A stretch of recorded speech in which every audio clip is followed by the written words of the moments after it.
bit about Shakur Stevenson, Tank Davis, and a lot of the back and forth we've seen over the last few days. Tank Davis, of course, in the news last week after a lifeless showing at the press tour to promote his fight with Jake Paul. Tank dismissed talk of him fighting Shakur, said he wasn't the face of boxing, and later on social media seemed to confirm that this was going to be his final fight, responding to a fan with, quote, 8 weeks and I'm out. Sergio, I know this stuff bothers you, but what do you think of Tank just effectively letting everybody know that once this Jake fight's over, he's done? Well, there's a flip side. There's two flip sides to this coin, Chris Mannix, because there's thoughts and feelings, and my thoughts on this have not changed for 5 years. If you remember when this show was called Boxing with Chris Mannix Only, which was like 2020, 2021, I told you Tank Davis is never going to fight Shakur Stevenson ever, let alone the other four horsemen back in the day when it was Haney and Teofimo and Shakur and Garcia and all this. He fought Ryan Garcia, and we give him a lot of credit for that one. That was one of the biggest fights of the year, made a lot of money, but Ryan Garcia wasn't a champion. He wasn't a world champion. It still isn't. I am disappointed. That's my feeling. Those are my thoughts, not my feelings. I'm disgruntled. I'm dissatisfied. I'm upset. I feel like we got taken by Tank. And I can only imagine, Tank fans, those hardcore Tank fans that have supported his career, his resume, the guys that he's fought all the way to now, where he's just going to leave them and say, okay, this is my final stop.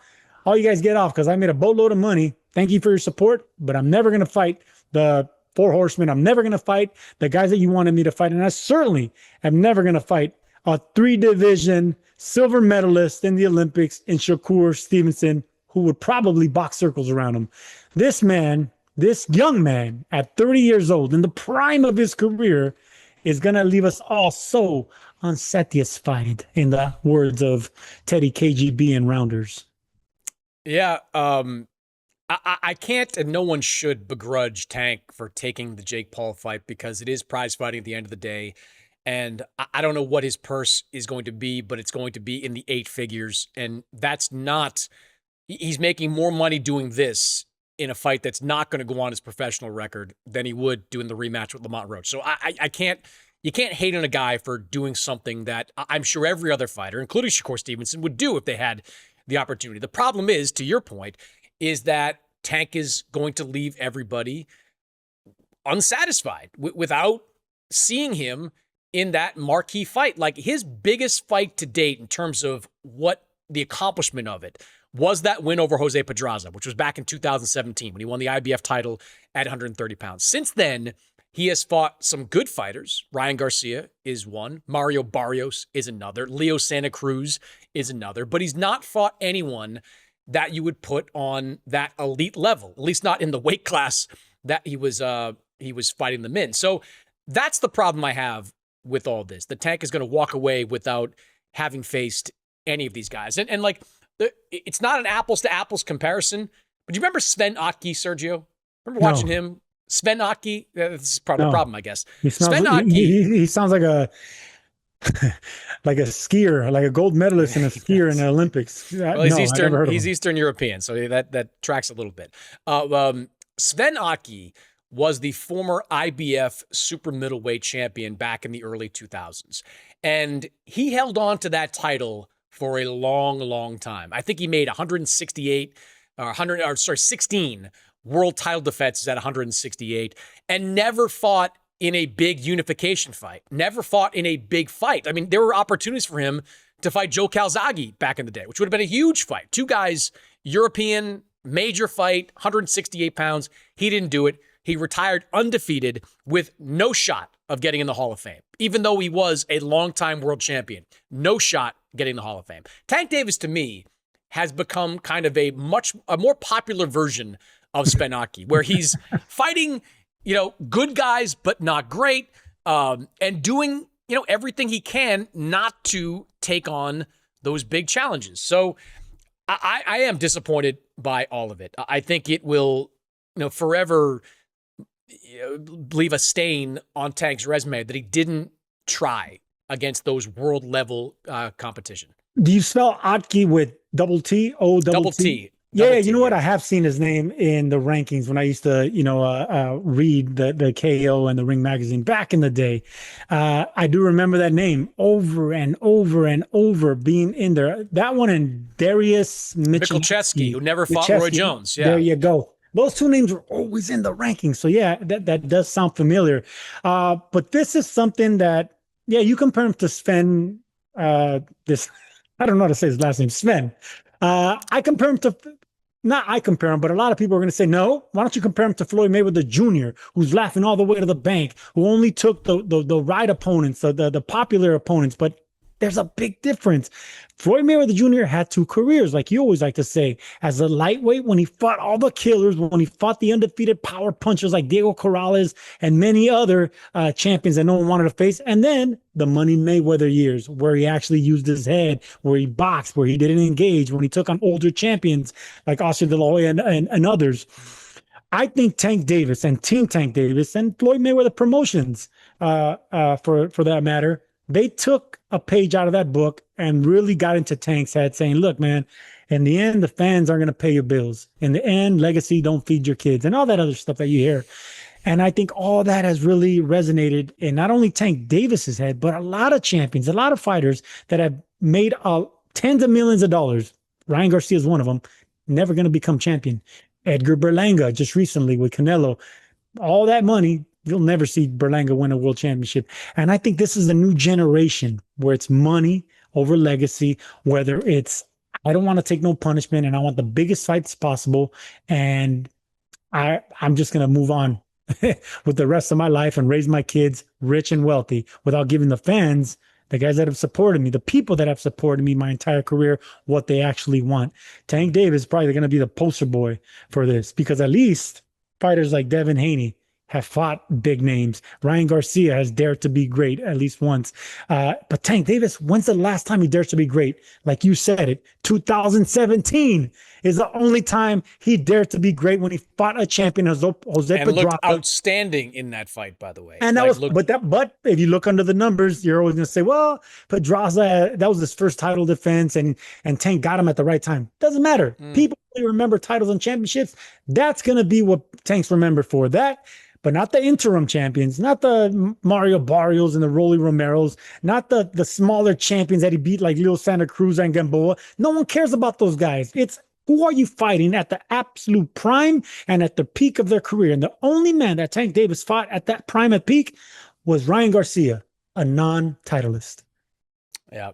Quick correction on Sven Aki. He did unify at one point, but he didn't do it in a particularly big fight. Beat a guy named Byron Mitchell, I want to say. Yeah, Byron Mitchell. I don't know if you remember him. But then so with that said, Mannix, good riddance.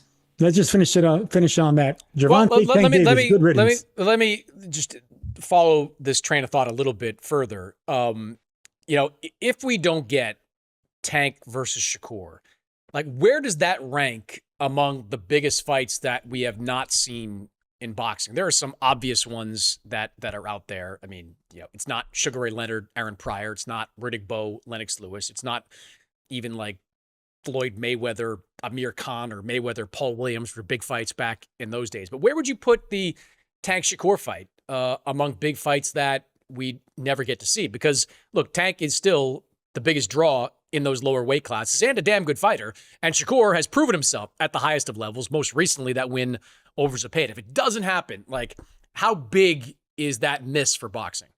My trainer would talk about Sugar Ray Leonard, Aaron Pryor all the time at 140. Yeah. And he would say Pryor would beat him. It would have been fun. Probably would have been fun. That was my trainer's what if. He also had another one, Oscar De La Hoya, Kostya Tszyu. He felt that Tszyu would have beaten De La Hoya, but that was in the 90s. For me, one that I lived through when I started boxing was Eric Morales, a 4-division world champion, against Juan Manuel Marquez, a 4-division world champion.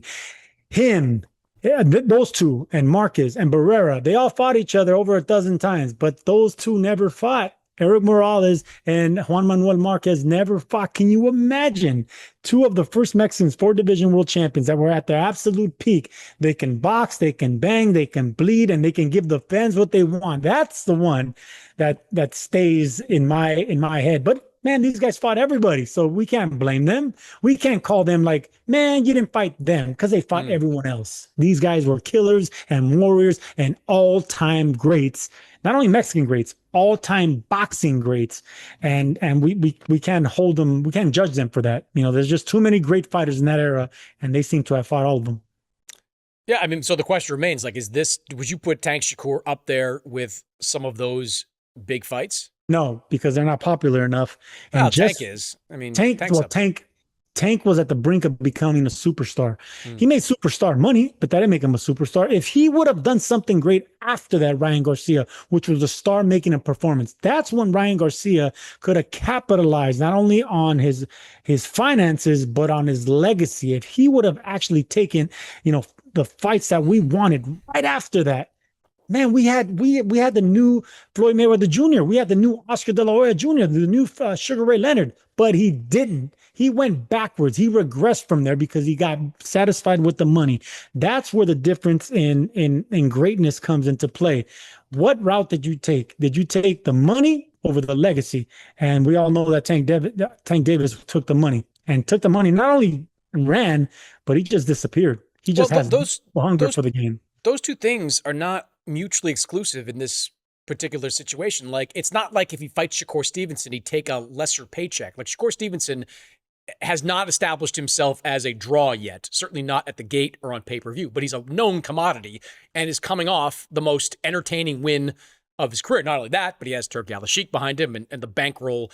Yeah, but he has the resume. That's the most. I'm saying, I know, but I'm just saying this is the most frustrating part of this for me, because I think if Tank Davis really wanted that Shakur fight, there would be a pile of money out there for it. Let's say that Turkey wants to get involved and throw all that Saudi money at it. All of a sudden, you've got a boatload of cash there. Even if the Saudis weren't involved, Tank versus Shakur is an immediate sellout at like every major city in the country. You want to go into the DMV, you want to go to New York, you want to go to Atlanta, you want to go to Los Angeles. You're probably going to Vegas, get a pile of money off a site fee there from the MGM or somebody.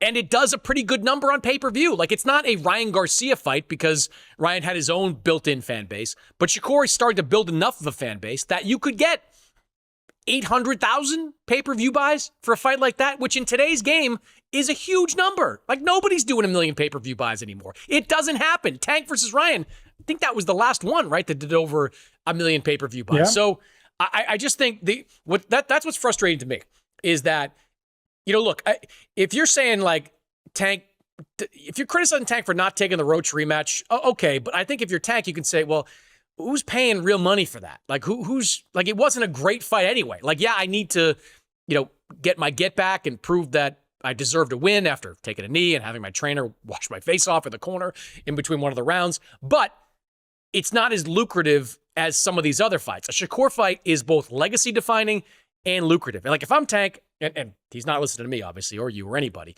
I'd want to take my shot at a Shakur fight in early 2026. Like, even if that's the last one, like, take your shot at it, see what happens, and go from there. But the reality is, Sergio, he's going to go up to like 150-something for this Jake Paul fight. He's not going back down. He's not going to 135. He's not going to 140. Like, it's just not going to happen. He's not going to cut weight ever again. This is, as Tank has said on social media, this is probably the last we're going to see of him. And this is why I say good riddance, because he left fans and people that wanted to see greatness out of him disgruntled, so we're pissed after riding this Tank train all the way to this point where he's there to just break through it and be the next great thing, because he's a puncher, Mannix. He's a puncher. 30 wins, 28 by knockout. He has the power. He has the charisma. He had the following. He has all this. Now he's leaving at the absolute peak and at the top without fighting the best. That's the thing. I don't mind him, retiring in his early 30s and keeping his faculties and his bank account. Absolutely. But after you face the best, man, that's why, I don't know if you also remember back in the day when I wrote this tweet, I said Ryan Garcia had a better resume than Tank Davis. I promise you I do not. And I got hell for it. Guess what? 4 years later, I still mean that. Ryan Garcia has a better resume than Tank Davis.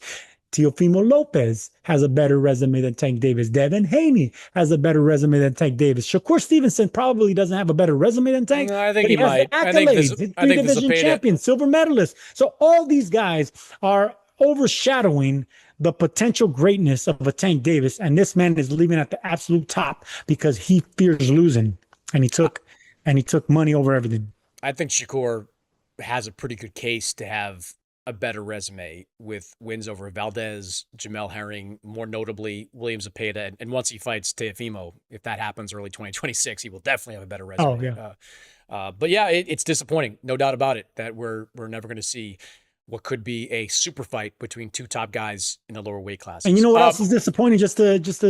We got to give credit to all the fighters that we've mentioned, but we haven't given credit to the man that gave the first blemish on Tank Davis's resume, and that's Lamont Roach. He just got forgotten. He was waiting so long that he has to take another fight because he's tired of waiting for Tank. That's another disappointment. The first man that actually competes with you and gives you a struggle in a fight that you should have lost, now you're just forgetting about boxing and going to the circus. What a sham, man. What a disappointment. And like I said, we won't forgive him for this.